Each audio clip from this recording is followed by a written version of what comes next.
Legends, welcome back to another episode of the Ruck Infringement Podcast. As always, I'm your host, Joey, and this week's special guest for our Ruck Infringement interview is the one and only Ben Crossy. How are you, mate? Hey Joey, how are you, mate? I am good. It is our privilege to have you on today. Let's get straight into it. Now, for those that don't know you, do you want to introduce yourself and who you played for? Yeah, mate. As I said, Ben Cross started way back at the Canberra Raiders in 2003. 3 years at the Raiders, then went down to Melbourne Storm, 0607. Two grand finals there and a premiership, and then moved up to Newcastle. We're there for 3 years.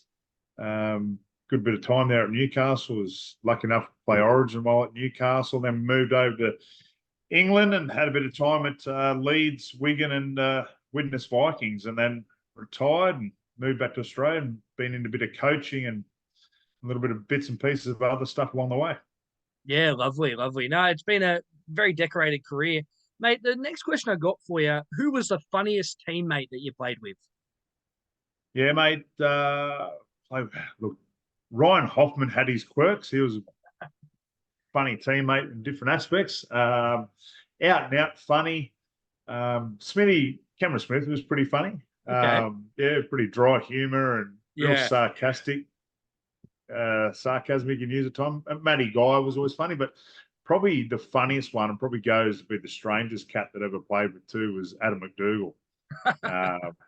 Yeah, I had a lot of time for Adam. Really good bloke, really smart, very articulate. But there's a different side to him as well. He's got some weird and wonderful stories. There's a story of him once telling me that he smuggled a barbecue chook in his bag on the flight to New Zealand because he didn't like the food on the flight. So he just took a barbecue chook in his bag, mate. But yeah, he's probably up there with the funniest at times, and come out to training in barefoot, rock up late.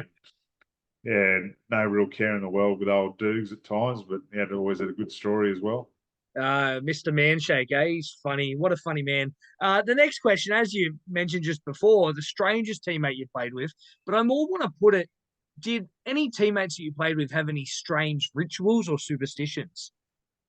Oh, can't remember too much. You were focused on yourself a bit. I think there was always a few guys that always put on left sock first and right Oh, sock yeah. second. Yeah. Some can't remember who, but someone used to put his left sock on, then left boot, then right sock and right boot. But I know I just remember seeing. I just can't remember who. No, there's not a lot of too weird type of things. They had Yeah. Dallas Johnson always used to have spaghetti bolognese before every meal, little rituals like that. And other guys used to always go to the same sort of coffee shop on game day, little things like that, but nothing too out there throughout my Yeah. career. Too many weirdos. Garrett Crossman was a bit of a quirky bloke, but really articulate and deep thinker. Old Penrith front rower and Melbourne Storm, and I think a bit of Souths and overseas. So yeah, he was a bit of a different cat, but really good guy as well. Yeah, lovely. Mate, what was the toughest game you played in? Yeah, maybe. Well, Origin was always tough. Yeah, of You just knew that because the level of quality of players out there, the physicality and the speed of the game. course. It was probably one of the toughest games I played was at Melbourne Storm against New Zealand Warriors, and we were playing over there, and a lot of young guys made their debuts. Sika Mano, I think Sam Takitisi. We were decimated with Origin players out at that time, and we were over there against a stacked New Zealand Warriors team in 2007, and I think we won the game 4-2. Wow. Jeremy Smith crashed over for a try from dummy half, and that was probably the toughest game. But it was a really really enjoyable game as well. Yeah. Yeah. Yeah, you don't see those sort of score lines anymore. That's great. Mate, now we go from the toughest game, we go to your favorite game. What was your favorite game you played in? Yeah, well, grand finals are always good. Yeah. I had a country origin game.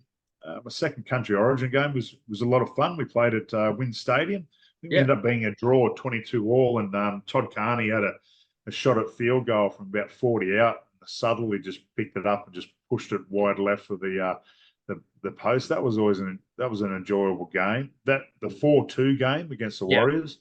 as tough and as hard as it was, that was a really enjoyable game.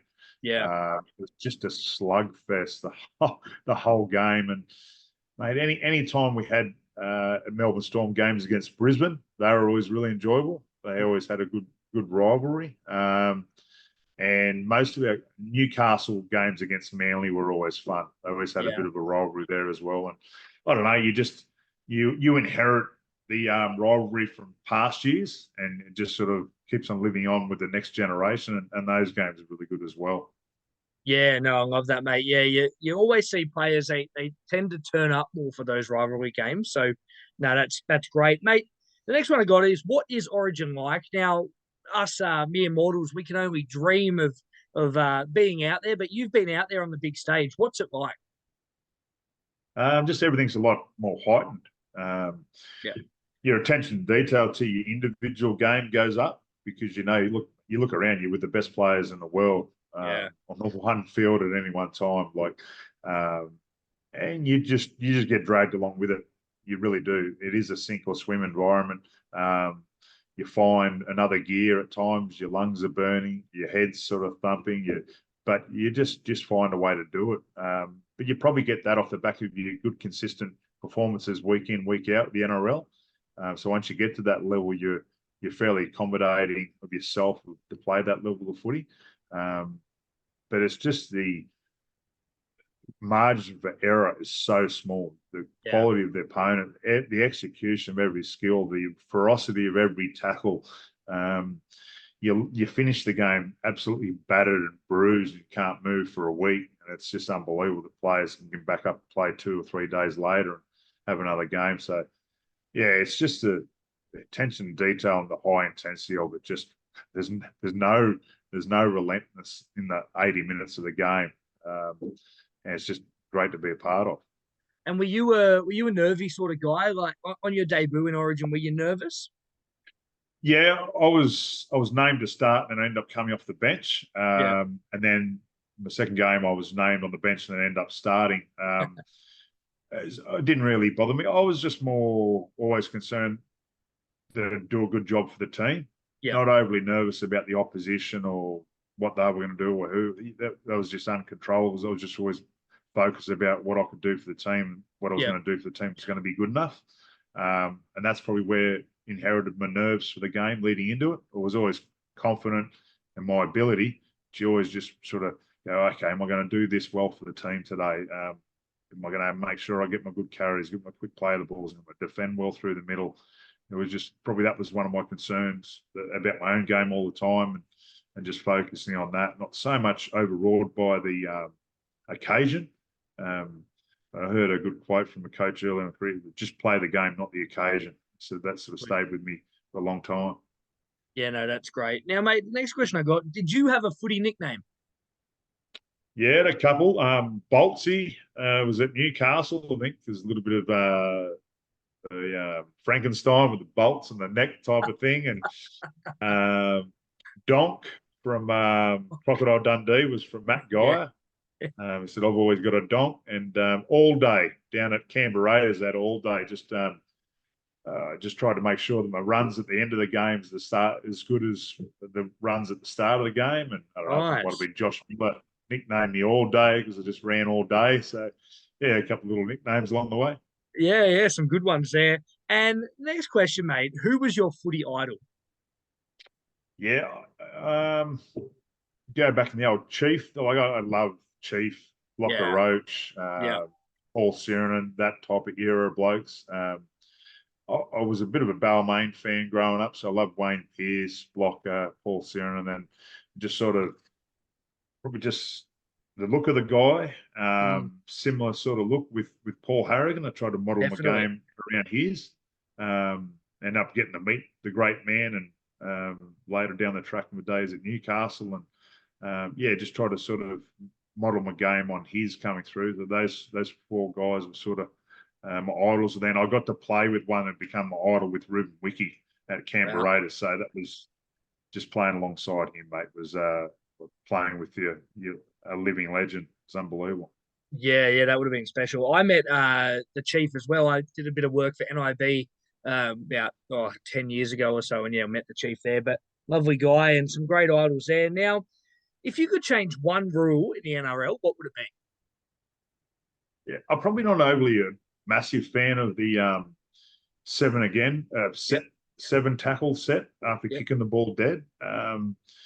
You probably look at changing where the ball goes dead, because look, you're attacking the try line and you're putting in a good little attacking kick, and the ball goes dead by half a metre. It's not an intentional kicking the ball dead to stop a good kick returning team. So it's probably something they can look at there. I reckon they've got it right going back to a full penalty in your half for an infringement, not at 6 again.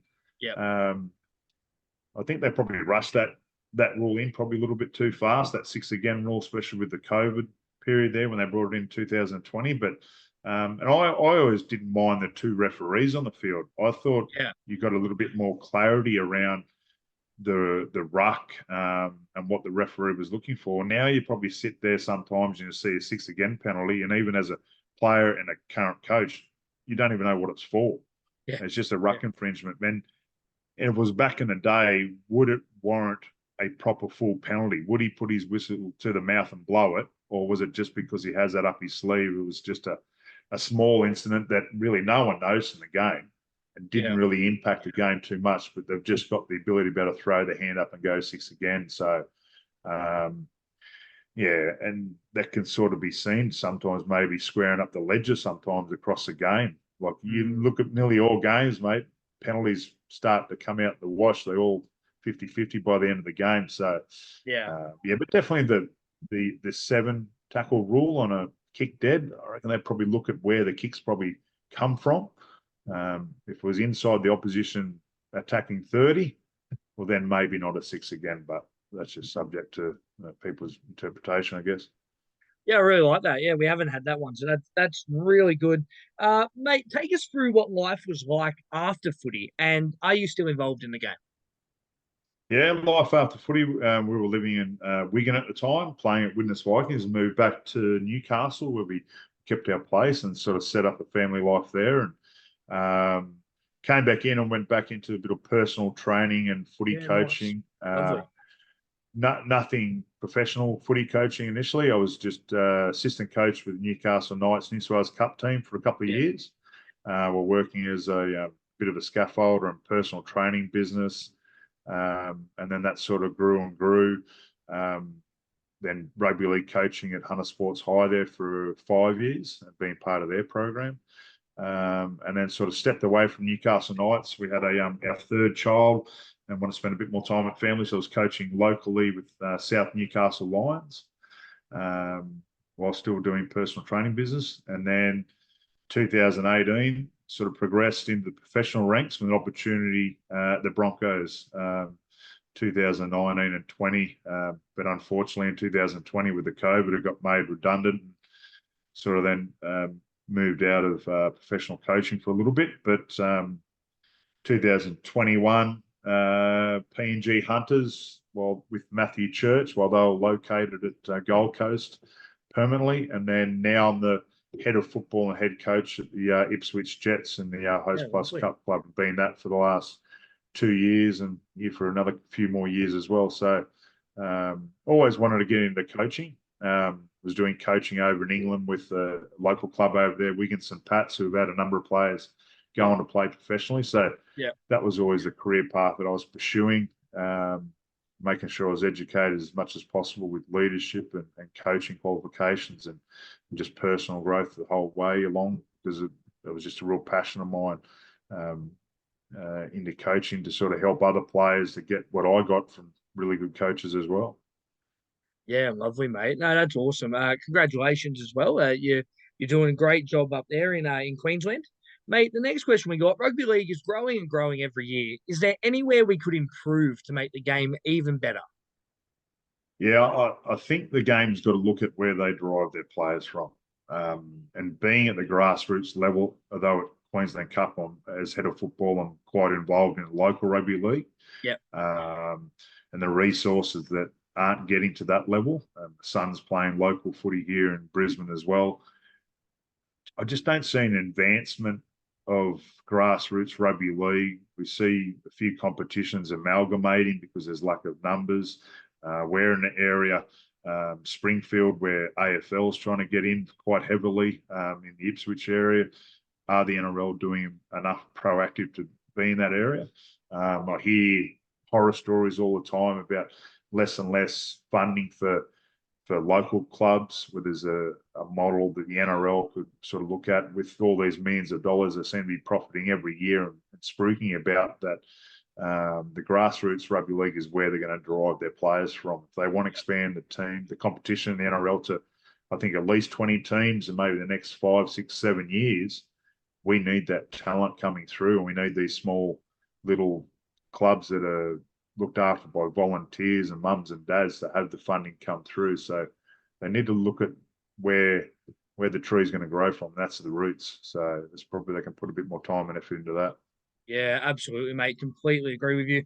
All right, let's get an early prediction. Now, which team outside the top 8 in 2023 will improve in 2024? Yeah, I reckon the Dolphins will. I think they've picked up 2 great acquisitions in Tom Flegler and Herbie Farnworth. Broncos are going to miss those 2 guys. I think they recruited really well initially for their first year. I think they've got that good mix of mature players with the Bromwich brothers there, with the leadership qualities they're bringing from Melbourne Storm. I think a young Flegler and Herbie Farnworth coming, there's only going to strengthen the side. And with Wayne, I mean, his Midas touch now, having 2 years with those guys, and being an established club now that they know what's expected of them. Some of those other players have got another year that they've grown a connection. You'd like to think, and I do personally, for Cameron Serrato's sake, he's a good mate of mine, that they improve. They've done a fair bit of recruitment there as well. And again, it's Cameron's second year going in as well. So he's going to have a bit more of a better understanding of what's required there, and those players are going to have a bit better understanding of what Cameron expects of them. So hopefully the Bulldogs and Dolphins get in the top 8. I think they probably will.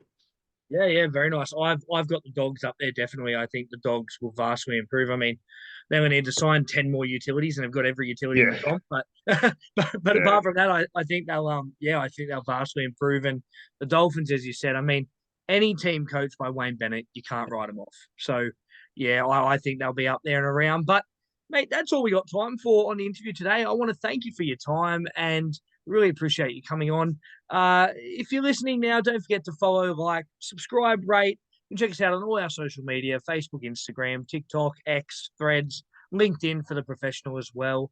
And you can listen to us on Spotify, Apple Podcasts, wherever you listen, really.